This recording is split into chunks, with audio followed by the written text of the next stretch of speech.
The founders forgot that we had medical liberty. We seem to be losing by taking the side of the middle. And we seem to constantly be losing.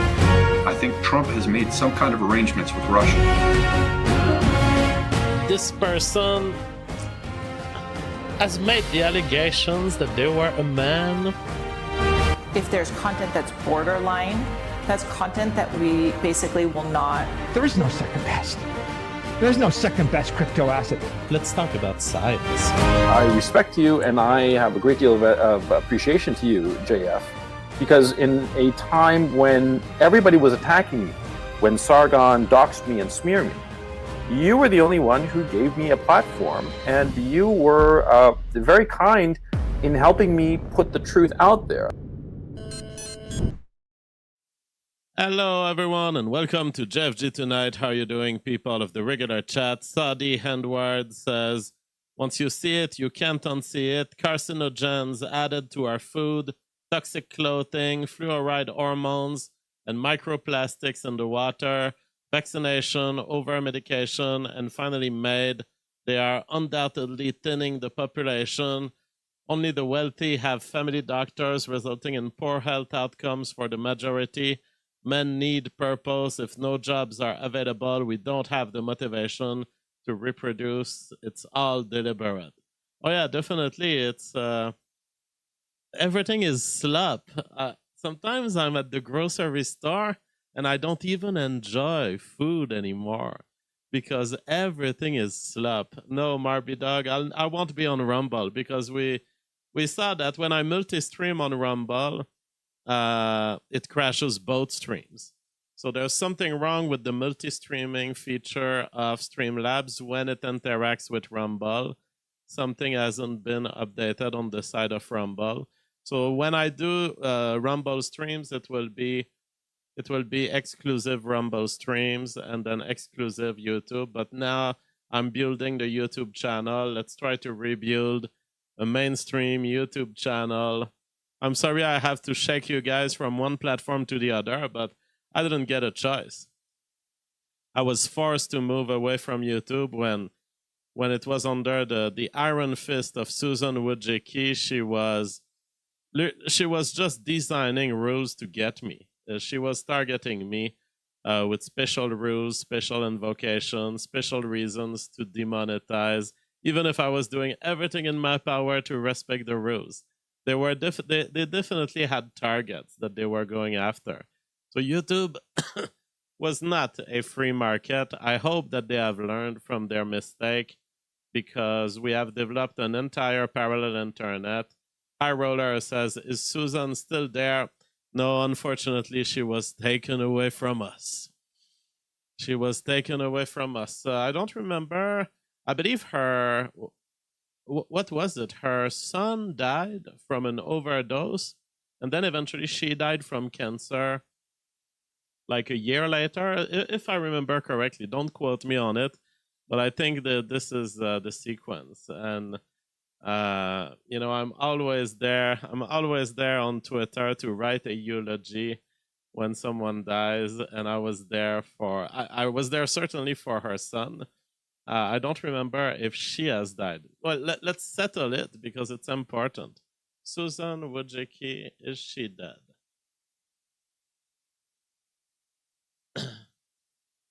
Susan Wojcicki, dead in 2024. So yes, I remember that I thought, sometimes when someone of your family dies, you go into some kind of a depression and your physiology is less likely to have the enthusiasm of living, and sometimes you end up dying of sadness. And I believe that her cancer showed up not randomly in a great moment of sadness in her life. All right, what do we have? Well, we have Candace Owen, who just came out with a live stream. Again, the biggest streamer of the world at this moment. It's great to see Candace do it.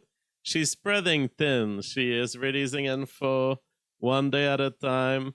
What she releases today is that the Egyptian planes were somehow in relationship with the FBI, basically, the American government, intelligence in general, because they made a stop in Delaware, and various lines of argument suggest, and I think it's quite credible, that they made a stop there in relationship with the FBI, some FBI offices. And so that doesn't mean necessarily that the FBI planned the killing of Charlie Kirk, but it means that whatever the reason for this Egyptian plane to have been there on the day Charlie Kirk was assassinated, certainly had that there was an exchange of information with American intelligence service, perhaps even a renting of cars with renting of plates, that kind of stuff.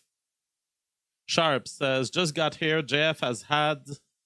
Hope you make some cash. Well, we'll see. You know, I used to make a great living from YouTube. Then they demonetized me. John Drake says, is she really bigger than Rogan? I guess you could say perhaps Rogan is equivalent size, but in terms of streaming live and being alone, monologue style, that's what I call a streamer. I wouldn't totally call Joe Rogan a streamer. I think he's an interviewer who streams. A little bit, a slight difference in my view. She does streaming in the streaming tradition. So we'll have to talk about what Elon says about poverty, because this is going to be an increasing discourse that you'll hear about AI. This old delusion, it's AI utopianism, this old delusion that AI will fix societal problems like poverty. And you had him speak to a Saudi crowd here. But AI and humanoid robots will actually eliminate poverty.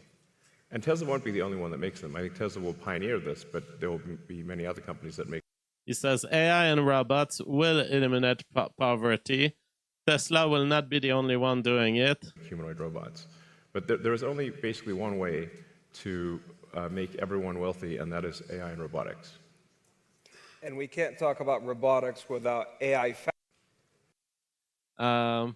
This is utopia, because poverty is an unsolvable problem. Poverty is what people have to do to survive.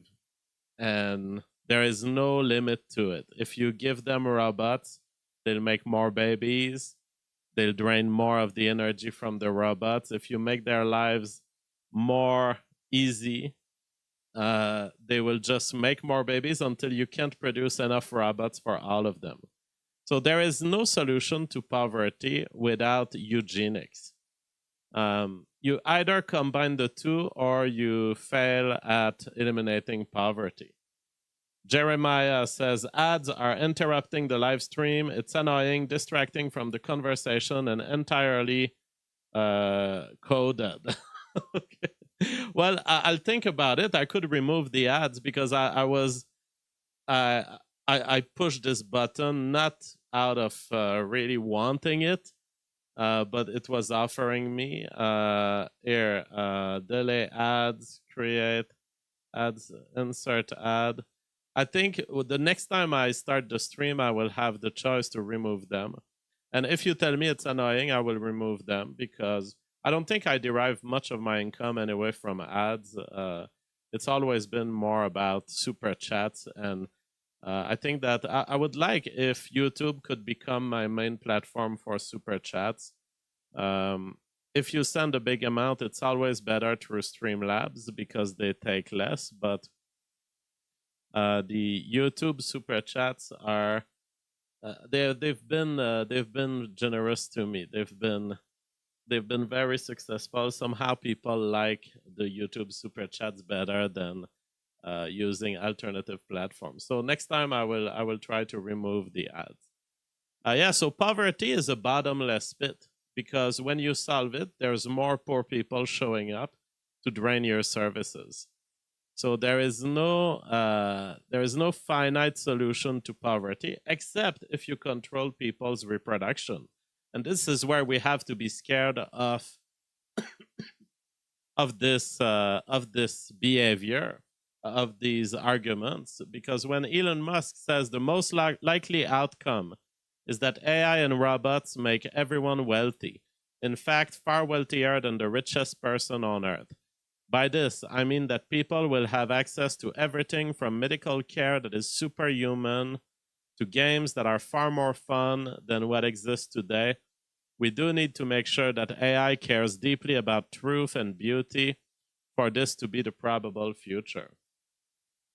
There will certainly be a gain of productivity associated with AI. We can already see it in the domain of programming, content generation. It's amazing what AI can do at this point. It can counsel me when I write my cookbook. It can tell me, like, is gazpacho Spanish or Italian? Oh, I don't remember. Grok, is it Spanish or Italian? Very efficient. And when this gets transferred into real-world robots that can basically replace the low-skill worker, definitely there's going to be gains of productivity. But at the same time, these gains of productivity will be subject to a division of the pie in human society, because it's always like this. There's always an injustice in the distribution aspect of wealth. All societies have always been that way, and the closest we got to something fair, kind of, is capitalism. But even capitalism, there's all sorts of parasitic forces, corruption, people manipulating stocks, and in the end, you end up having, no matter what you do, you end up having an inequitable distribution of wealth. Meanwhile, at the bottom, those people who don't have wealth, their revenge is that they can use your society however they want to make more babies. And the more you make their life easy, the more they will make babies. Which is why it's kind of surprising what's happening in Canada in terms of maid, and it's kind of surprising because we have basically taken over the medical management of every aspect of one's life, including reproduction. This is why it gets scary, because on the one hand, you have AI suggesting to become the central authority, and on the other hand, we have all of these human systems like medicine that have developed to control people's behavior. And the birth pill is just a spectacular example, if you want to make a case for this. The birth pill didn't exist 100 years ago. Suddenly it exists, it's a medical thing, and so suddenly you have doctors intervening in the rate of reproduction of women because they're counseling these pills, and they are therefore doing antinatalism, activist antinatalism in society. Now combine this with AI and the fact that more and more doctors will be guided by AI, and AI just has gained access to rates of human reproduction.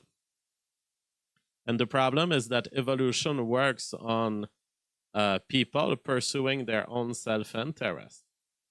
But AI has a different set of interests. It will be programmed in whatever ways, and maybe it's going to have these good beliefs inserted by its controllers. Elon keeps talking about this. We have to make sure that AI is good. He says, we do need to make sure that AI cares deeply about the truth and beauty for this to be the probable future. Truth and beauty is always relative, especially if you're in a domain where you don't have a choice. Either you make people wealthy and you control eugenics, or you fail at making people wealthy, because there's an infinite flow of birth coming from the third world and coming from our own countries. And there's no way you can eliminate this. So throw this to an AI, and inevitably the AI is making eugenic decisions. So an AI will be having a conception of what is beauty, what is to be pursued. Whether that conception is vicious and whether the AI has secret plans, we won't even know. But leaving that aside, even if it pursues what you think is the good, what is the good? And here we are bumping our heads against the limit of the moral world. There is nothing good.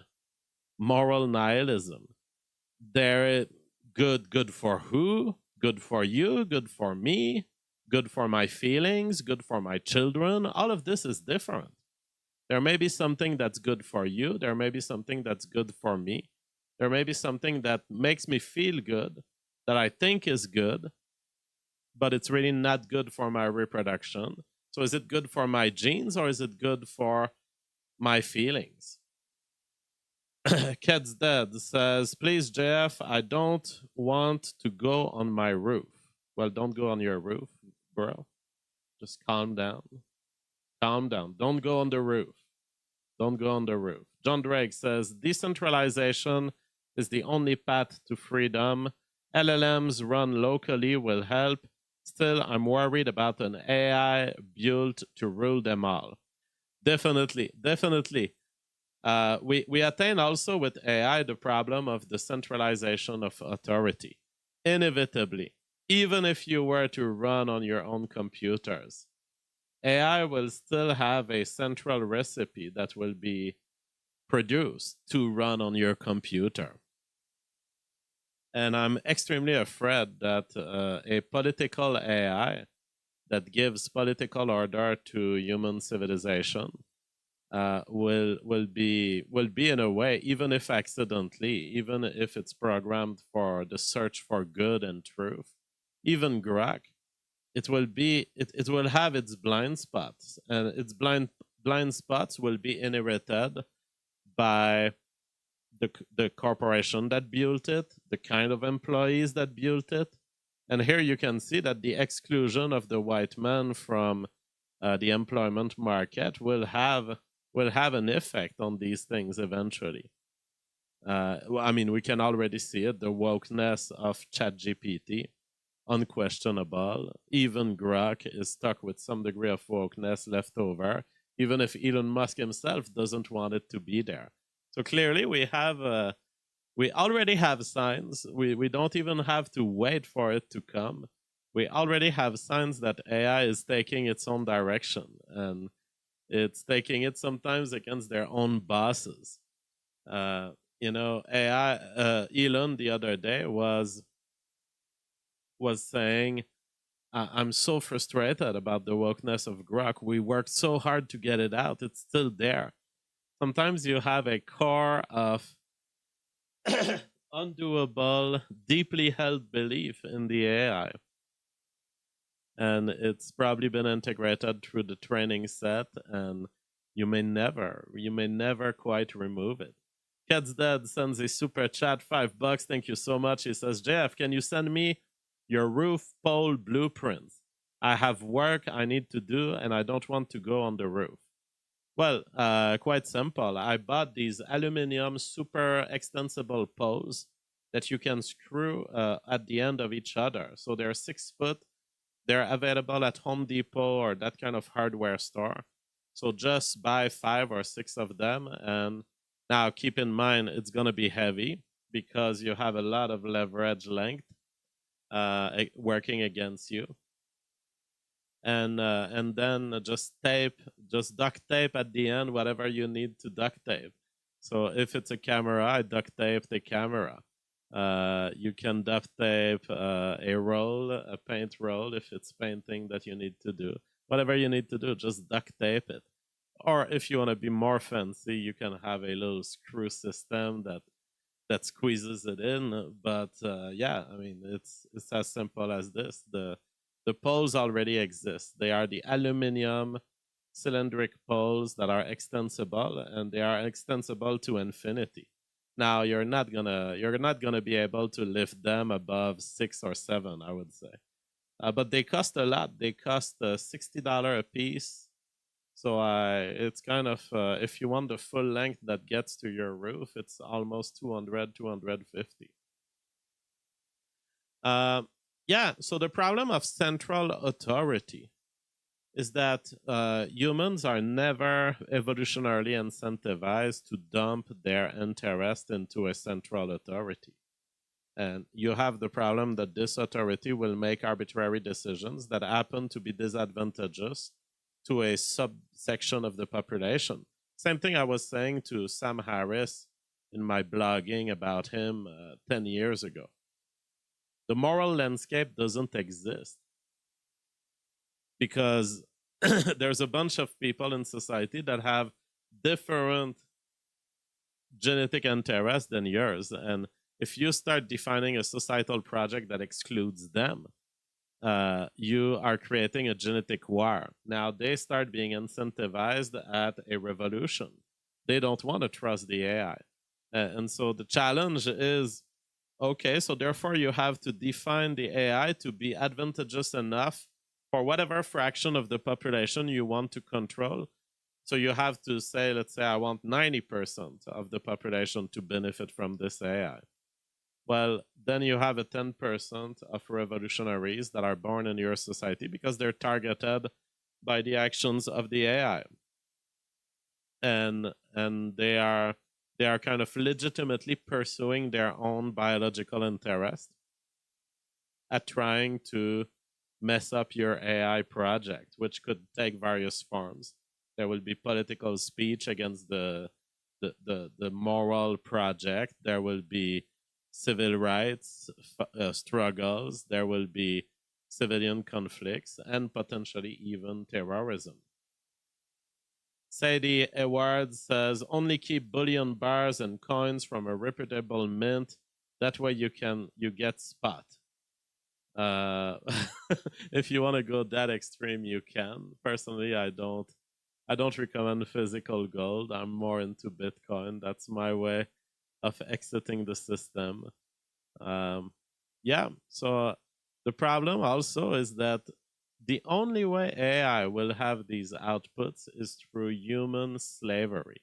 So AI will have to have its agents, and the decisions of AI will come to matter in your life because humans will implement it through fascistic application of things like vaccine. I mean, ask an AI, should people be forced to be vaccinated? The problem is that if you apply the rationality from a leftist fascistic perspective, let's say you assume that vaccines work, you assume that people do transmit diseases that end up killing others, the AI is going to just apply the rationality of the leftist that he's learned by going to the web, and it's going to be like, oh yeah, you are guilty of murdering grandma for not taking the vaccine.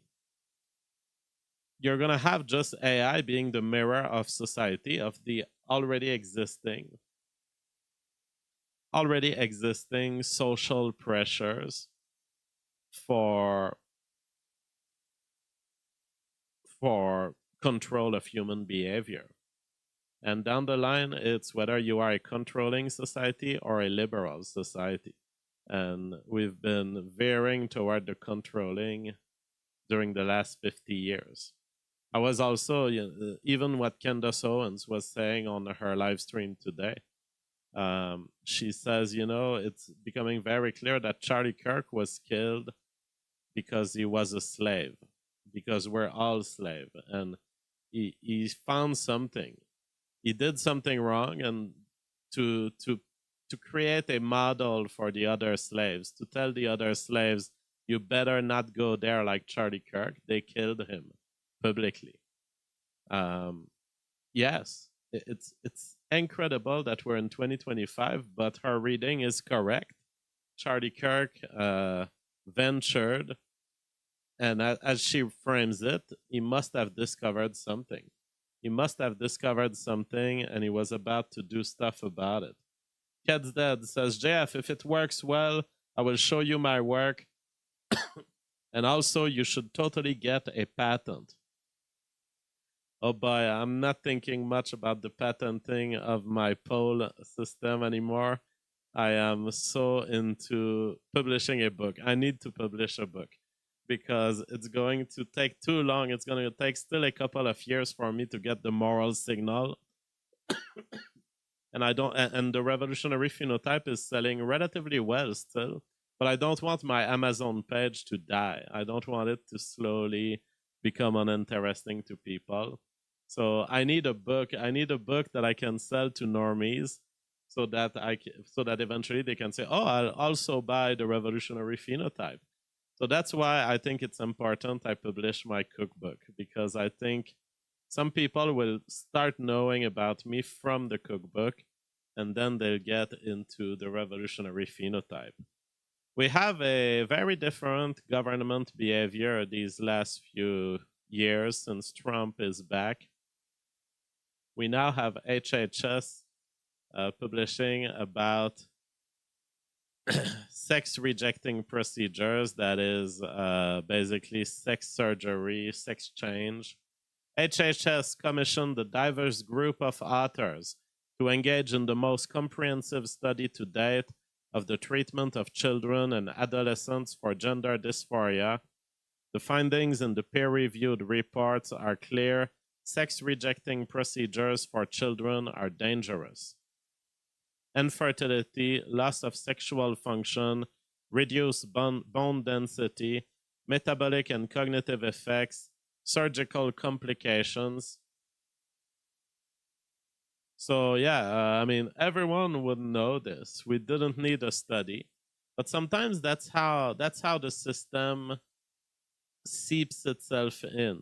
You know, that's how these leftists and LGBT activists, they went into the system, they made it a special field that was unquestionable from any other branch of medicine, and they kind of declared, you know, maybe 10 years ago, 15 years ago, that this is going to be the approach, and we're going to try to apply it younger and younger.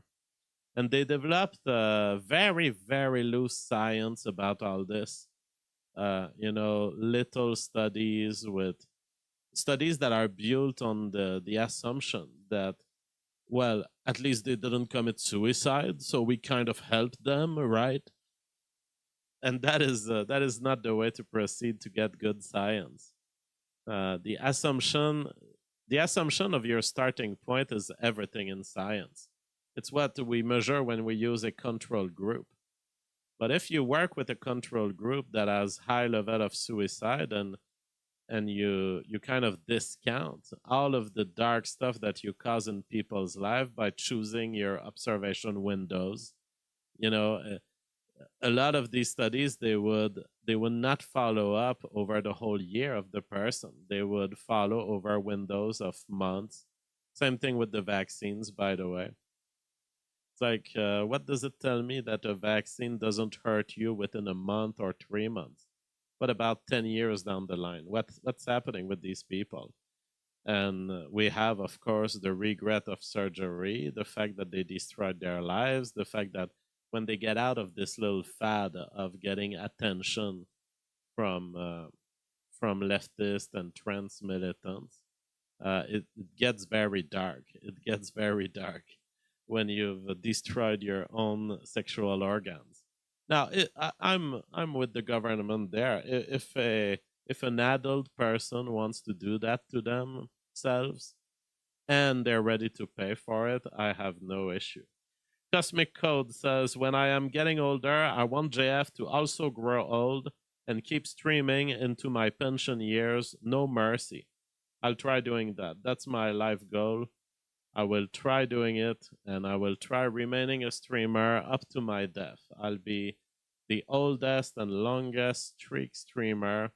I'm telling you, I might very well be streaming by the time Candace Owens is in retirement. I will have started streaming before Candace Owens, before Joe Rogan, and I will keep streaming after them. That's what I'm trying to accomplish. Sean B says, AI is still not as smart as me when it comes to searching the internet for specific things. 90% wrong when I use Grok. Oh, bro, I wouldn't say that.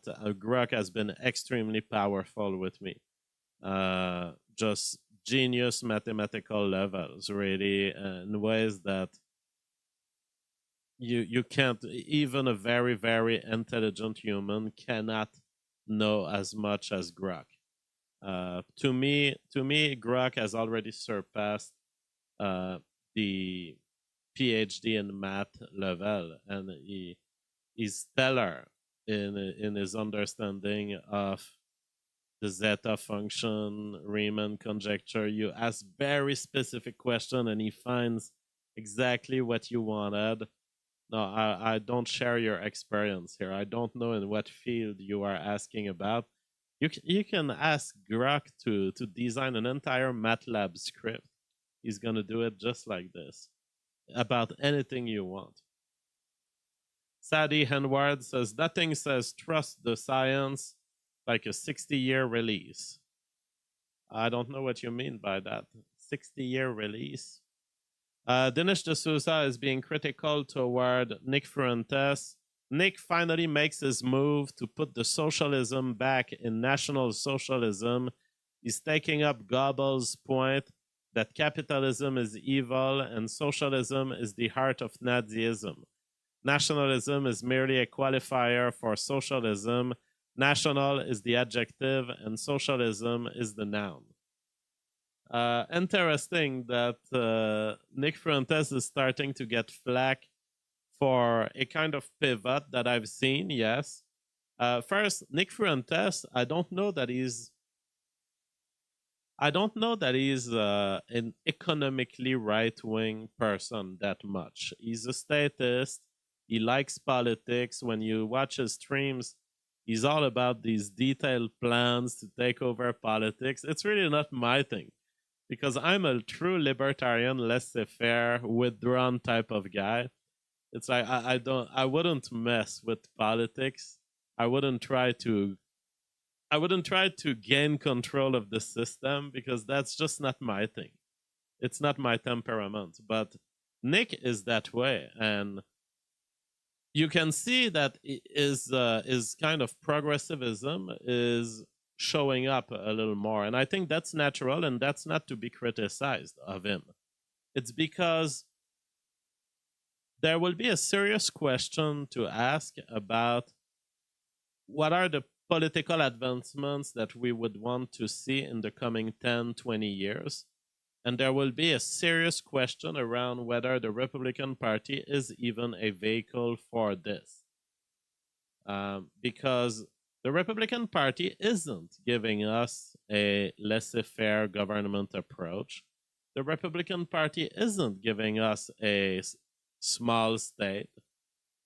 So really, is it a sin for Nick Fuentes to flirt with progressive people in a potential alliance of various interests so that we can advance certain other policy objectives in a realistic way and even against the Republican Party's will? Because there's going to be a choice to make for the Republican Party in the next 5 years. And it's all going to influence, I think it's going to be ultimately determined by what do we hear in the 2028 election.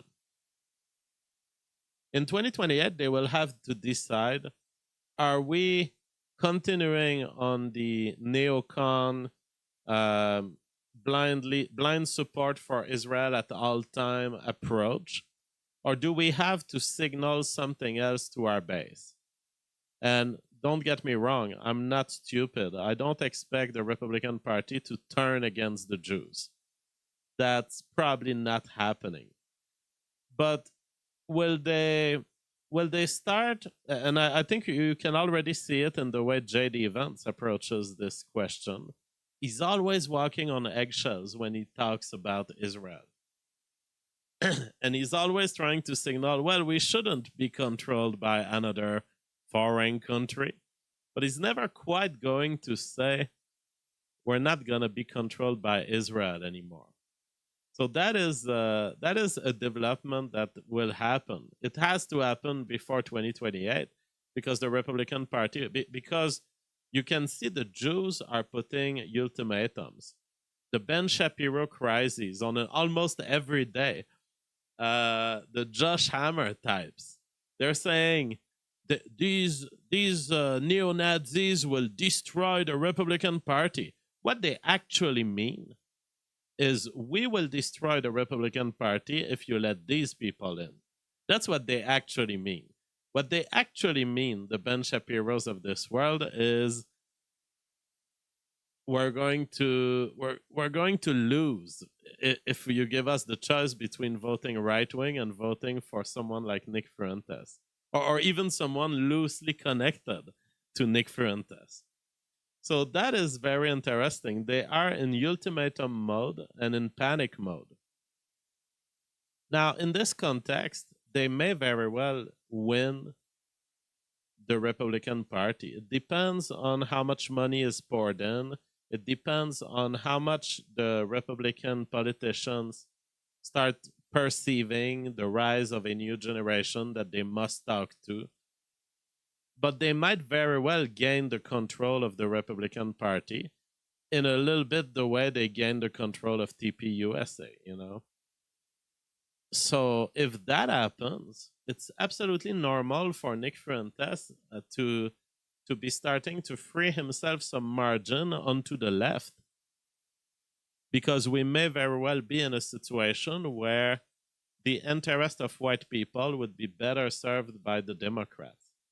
Now, I know that this is hard to believe. It's perhaps hard to believe for some of you because you've known the Democrat Party. If you've just been following politics recently, you know the Democrat Party as just deeply anti-white. But the Democrat Party is a party that is sometimes on the side of workers, and many times in their past, they have intervened in the economy in a way that creates jobs that benefit white people. I'm not talking 8 years ago. I'm not talking under Barack Obama. But if you go back to Bill Clinton, there was this idea that if you're going to be a statist, because we have two choices of statism here. We don't have a non-statist option. So if you're going to be a statist, you might as well be a statist in a way that favors, the white working class. And that might be the outcome in 2028, where Nick Fuentes will root for perhaps the Democrats if he has lost his fight to infiltrate the GOP. And if the Jews have put into action their ultimatum to basically crash the GOP, because it lets people like Tucker Carlson in, then we're going to have to play the game of politics, and perhaps a Democrat victory from a version of the Democrat Party that is much less anti-white than the current one. That could happen. The Raphone says to think modern lefts would or even could separate themselves from their minority pets is insane. Well, call me insane. Call me insane for now if you'd like. I'm telling you, this is a possible course of the future.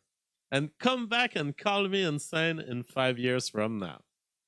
I mean, here's the thing. Minorities would be willing to vote for the Democrats even if they weren't that anti-white. So in a way, the Democrats are shooting themselves in the foot when they're explicitly going anti-white. They will realize at some point, from the political strategic standpoint, that it doesn't make sense. They will realize we have the minorities already on our side, and it's not because we sponsor some car factory of white people in Ohio that we're going to lose the black vote. This is what the Democrats must understand. Now, I'm not saying they must understand because I root for them, but I'm saying strictly from a strategic perspective, they have to realize that there is a whole generation rising that actually is plastic and willing to move on left or right of economics. And I'm just that way. I am deeply a right-winger. And I believe that libertarian economics, economics that leave the least amount of state intervention and that let actual free market flourish, is the best way to manage societies. But I know that the system is so far from this that we don't have an achievable political goal in wanting to reach that state.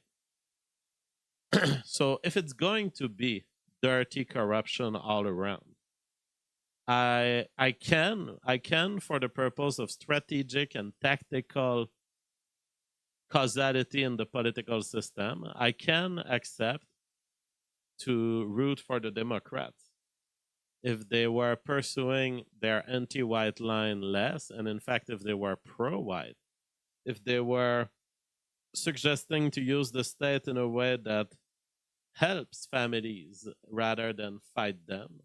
There is a way the Democrats could win my heart in that, not that I would believe in their communism, I never will, but in the fact that, anyways, the two sides are communist to me. High Roller says, he views GD same as Tucker, no trust, but can be supported for practical reasons. Yes, okay. Cat's Dead has sent a super chat. Thank you so much for supporting the show. He says, Jeff, you have good takes on Nick Fuentes, but I disagree that he will ever be a Vance supporter. Well, I've raised the alarm. I don't know that he will be, but I was like, this is it's looking like he's freeing that space up, and I'm worried. Now,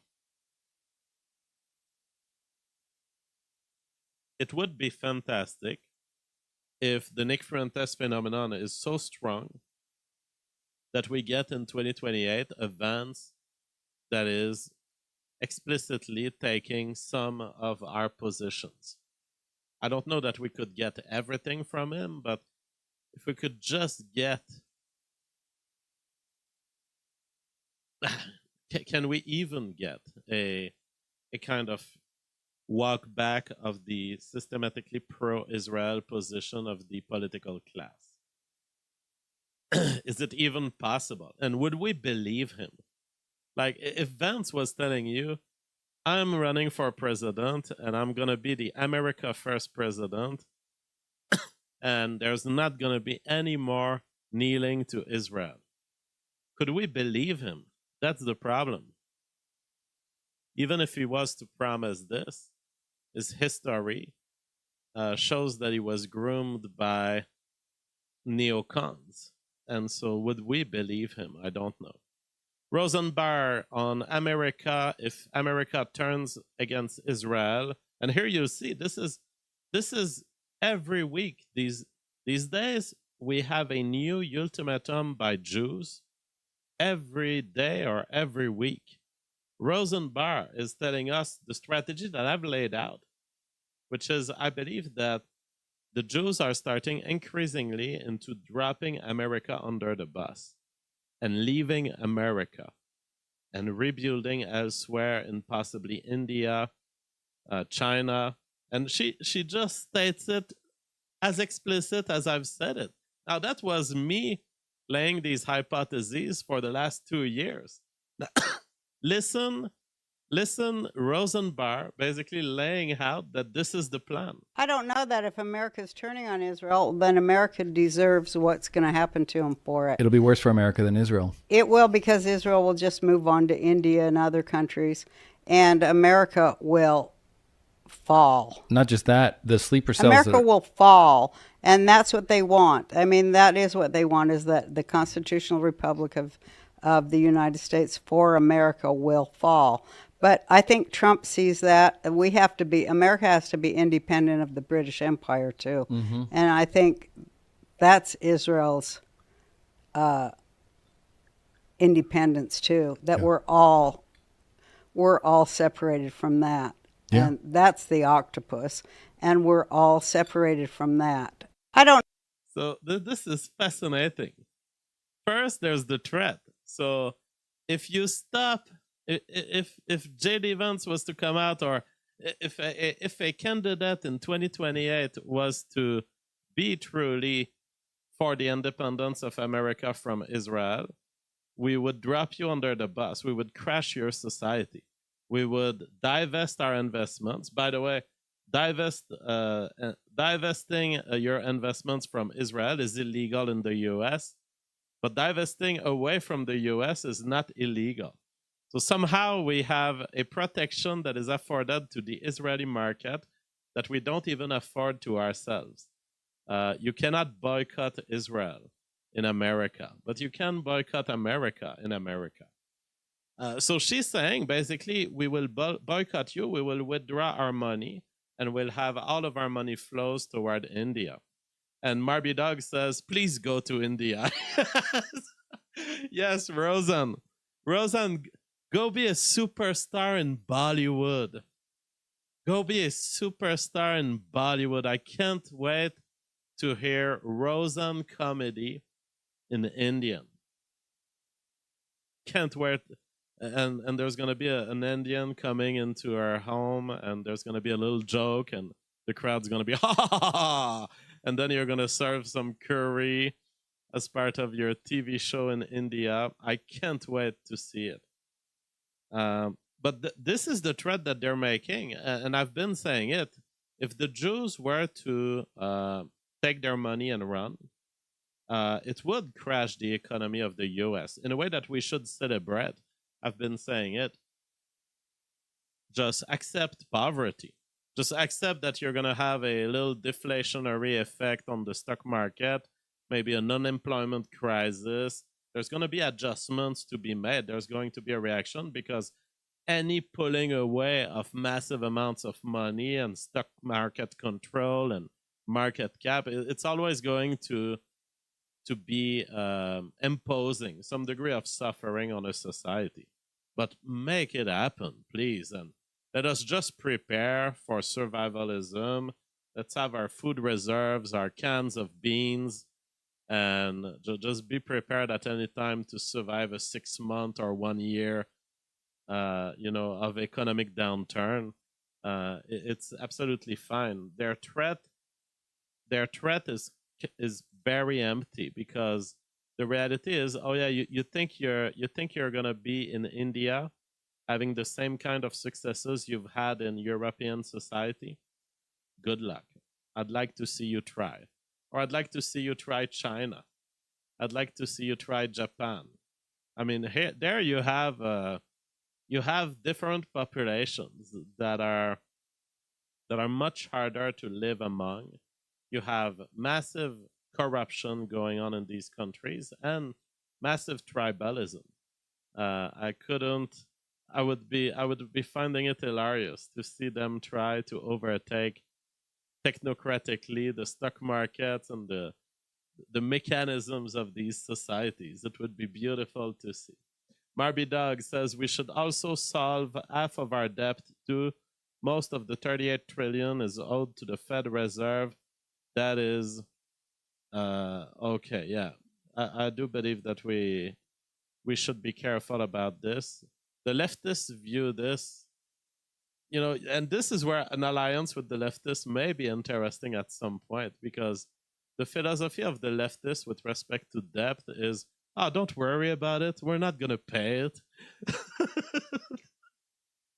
And that would be kind of an hilarious thing to do. Just dissolve the debt bylaw. If you're going to crash our society, we don't care anymore. We're just chilling in our trailer parks, jobless, and we owe you nothing. Bankruptcy. That is a possibility for the future, a crashing America, but I don't think it's coming in the next 5 years. I think it's going to come after the AI robotics boom. In line with Philip Fabry's history of the next century, he says, it could happen right now, and that was many years ago, or there could be a last wave of economic productivity gain for the US, and that last wave would be AI and robotics. Now, if we have such highs of productivity that the economy booms again, or even if it's in a small way, that's not necessarily impacting everyone's life, but even if it's just a small boom, the AI robotics revolution comes and might fuel a lasting effect for 20 years, 30 years. And then we can face the absolute crash. I think everything is lining up for, say, 2050, 2060. You're going to have all of these factors coming out to play. You're going to have the pressure from the rising generations against blind support to Israel, the pressure of the robotics that will have made their gain, but then everything is going to have flattened up, and we're going to have extracted that lemon, and the growing state and the unsustainability of our social systems and the diversity at the demographics level.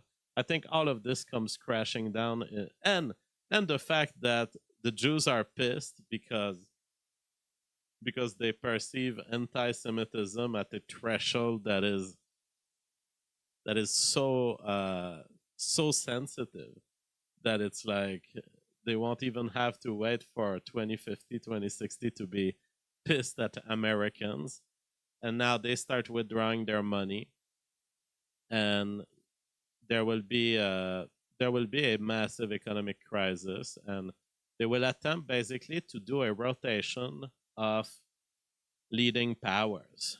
They will try to enact a strategy of a form of third worldism, where perhaps Israel is at the head of the world, of the old world, the old continent, and perhaps with outposts of the Jewish diaspora in the Asian world, and the Asian world rising through perhaps local liberation, perhaps a desolidification of the Chinese government, and perhaps basically a strategic advantage over the US through demographic stability and higher IQ and higher training in sciences.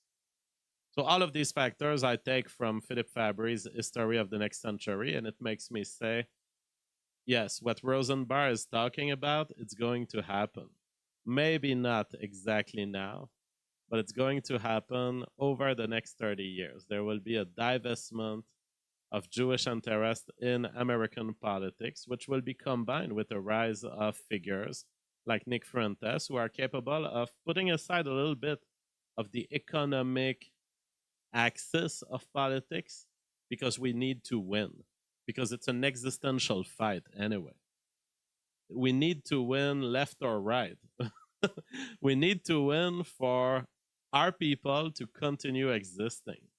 That is the current fight of America. And so to those who say, well, Nick is becoming a leftist, yes, and it's okay. He has to. We have to. Stu Peters says, Rep. Marjorie Taylor Greene to Donald Trump. Yeah, so Marjorie Taylor Greene was dropped under the bus by Donald Trump. She was called a traitor. I was called a traitor by a man that I fought for 6 years for. And I gave him my loyalty for free. I won my first election without his endorsement, beating 8 men in a primary. And I've never owed him anything, but I fought for him for the policies and for America first.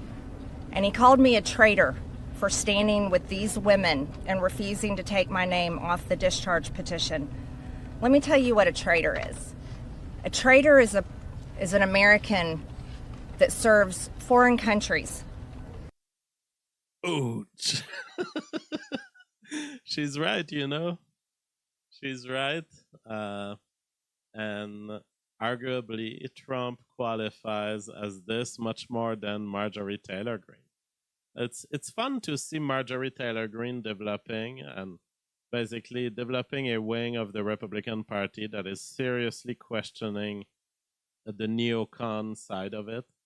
I love it, but at the same time, I'm always reminded that Marjorie Taylor Greene disavowed Nick Fuentes, and that is kind of a line on our CV to me. We have nice developments in Canada. So in Canada, in Alberta, there is currently the Prime Minister, Danielle Smith, the Premier, as they call it, I think, in Canada. She is demanding that the legislature, and it might very well happen, use the notwithstanding clause to pass 3 bills that are meant to protect parental rights in the face of LGBT activism and trans activism. So the problem in Canada is we have an entire whole liberal system. The Supreme Court is very likely to try to make it hard for a conservative government to fight the LGBT activism, the ideological trans stuff. So for example, the fear is that if she comes with a law that would give parents the prior rights to consent and prior rights of information before you start calling their kids with the opposite sex pronouns, there's a fear that the Supreme Court of Canada would bar this. But in Canada, there is an option, which is the notwithstanding clause, which makes it so that if you state explicitly in a law that you're violating the Constitution, you can violate the Constitution. So if you say this law violates the Constitution, but we don't care, then you can violate the Constitution. This is one of the beauties of Canada. Now, typically, this has been used again and again for liberal leftist powers for their own advantage. But for the first time, we have the Alberta Premier, Danielle Smith, who is saying we should use this to force in our 3 bills, and the 3 bills are meant to basically make it harder on trying to trans kids, including, for example, if a teacher wants to start using pronouns of the other sex, start doing gender affirmation treatment, he must inform the parents that he's doing it. So that kind of thing, or he must ask before and whether the parent consents. So just the fact that he would be forced to inform by law would mean that the parents could say, oh, well, I don't want my child with this teacher anymore. And they could move on to another teacher. I think that this shouldn't even require the notwithstanding clause. It's really just because we have a Supreme Court of cucks and liberals. This should be up to the local legislature anywhere to decide, is the parental right a priority here, or is the child's supposed right as a potential trans person? This should be decided by legislatures everywhere. But now we might have the use of the notwithstanding clause to make this move in Alberta. The Premier has called on the legislature to do this. The trans activists they're crying on camera. So I love that this is the direction it's taking, because Alberta might very well become the last stand of parental rights in Canada. John Drake says, she's horrible on the separation question. She's all talk. I hope she comes through on this at least. Yeah, sometimes, I would like her to be harder, but it's the best we have. And she's playing a game that is still not bad. And most of the time I enjoy that we have her instead of anything else you could get in Canada. Cat's Dead says, when I get BTC rich, I will super chat 1K to Papa JF. That is the mission. Oh yeah, I used to have. Sometimes people have sent $800, $1,000 in super chat. Those were the good days. Excellent work by Keith Woods. Keith Woods has been releasing on his Twitter account this morning, Hitler did not have Kallman syndrome. So there was a Channel 4 documentary that came out recently, and it spread virally on the internet. And it was this whole idea that Hitler through a genome analysis, they would have detected that he had a small penis. And a lot of people wanted me to comment about it, and I was like, this must be bullshit, because this is the dream of every female researcher, proving that Hitler had a small penis. I mean, there's so much nagging in just the ID that it comes from a woman. It had to come from a woman. And so I was like, this doesn't sound very credible to me, but at the same time, I didn't get the chance to do enough research. So I didn't know, like, what genes did they use to make this conclusion? Well, Keith Woods did the research, and I've commented, excellent work by Keith Woods. This is an example of moral demands influencing science. Every Marxist female researcher would dream of proving that Hitler had a small penis.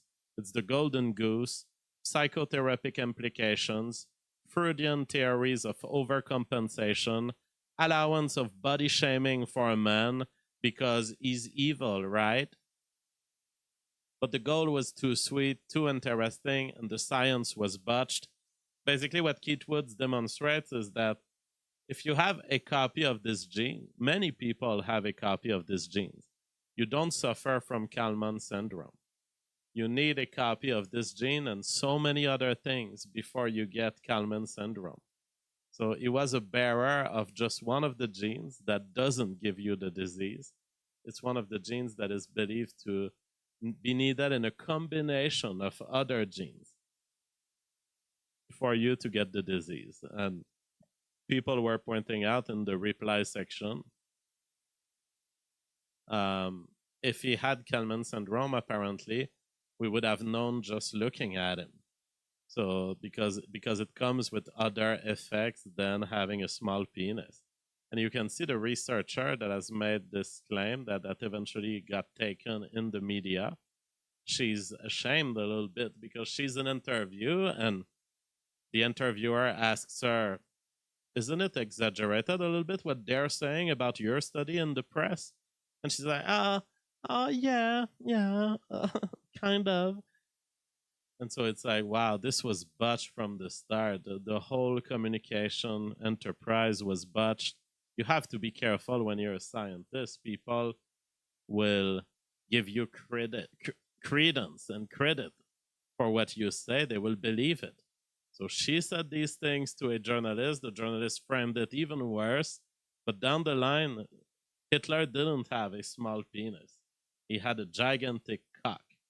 Gariépy says, lol, did anyone see that pic that shows the outline of his dick through his pants? Oh yeah, so we had the internet sleuths to debunk the study before Keith Woods had made his debunk. People were trying to map the penis of Hitler through speeches and video that we have of it. By looking through his pants. Amazing. Cat's Dead says, JF, did you follow England? And what do you think of his recent Nick hate? I don't. And I've never liked this guy, never listened to this guy. I've always found him irrelevant. I just don't. So I don't even know what he's saying and what you're telling me about. Russia officially is returning to Syria, according to this account, to protect it from Israel. Russia and Syria have come to an agreement to redeploy Russian peacekeeping troops to the Syrian-Israeli border, according to the Israeli Broadcasting Corporation reports. I don't know, because I tend to see this guy as very much aligned with Israeli interests. I don't know, but the way he took over Syria made me believe that he's been placed there by Mossad. Now, did things change? Perhaps. Perhaps he was reasoned with by Putin, and I don't know. We have a little confrontation, ICE agents, and there were people trying to block the work of ICE agents as they are doing deportation operations.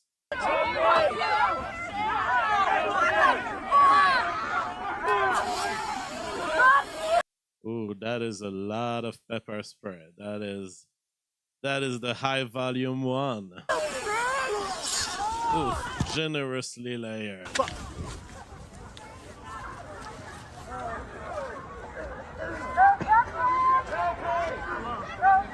Those are not crowds freely protesting. Those are hostile crowds that are blocking physically, therefore kidnapping these federal agents and interfering with their function.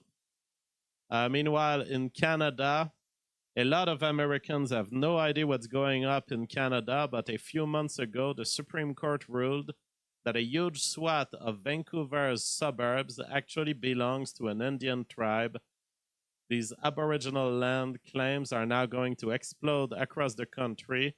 There is a tribe that has started a lawsuit claiming half of New Brunswick. See, when I was living on the East Coast, I was living just right here on PEI. I now live here in Alberta, but I was living right here on PEI.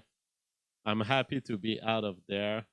It all starts with these land acknowledgements, and it's like, I would like to acknowledge that we stand on the stolen property of the Indian tribe, blah, blah, blah. Now, the politicians, the corporates, they all say these things, so they look good, they look woke, they look open. But it's like, bro, you just acknowledged something here. And this may have legal implications, because if you keep saying, I stole this, I stole this, I stole this, well, then you're going to give away whatever you stole, right? At some point, there's going to be a judge that says, give it back. So, yeah, I have no problem with, I have no problem with giving large parts of lands to Indian people. I love them. I want them to be free and sovereign.